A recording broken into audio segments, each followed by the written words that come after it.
na ikaw ang Mesaya na anak ng Diyos na buhay. So, ayan mga kapatid, nandito po tayo sa labas ng church. At itong church na ito ay Church St. Peter Church po. So, Sea of Galilee, nandito po tayo.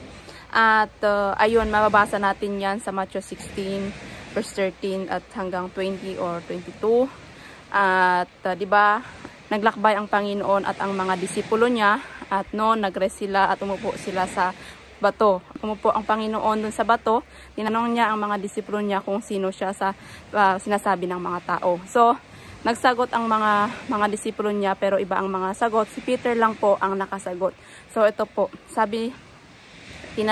ang sagot ni Peter diyan, sabi niya, ikaw ang Mesaya na anak ng Diyos na buhay. So, nung narinig ng Panginoon yon, sinabi niya doon na, upon this rock I will build my church.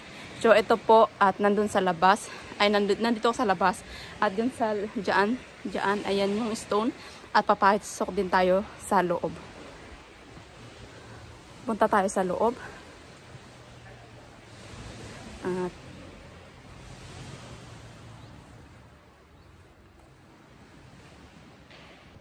so, ayan. Bawal po. Pero wala yung pare dito. Kaya nakapagsalita ako. So, by the way, tapos na po tayo nag-pray dyan. So, ayan. Dito po sa loob. Better na basahin po natin sa Matthew 16 verse 13.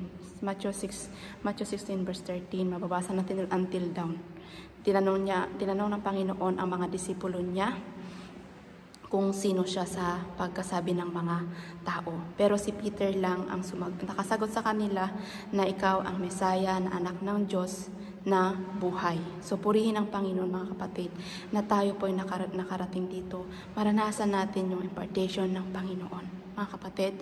So wag po tayo maghinayang na hindi pumunta dito.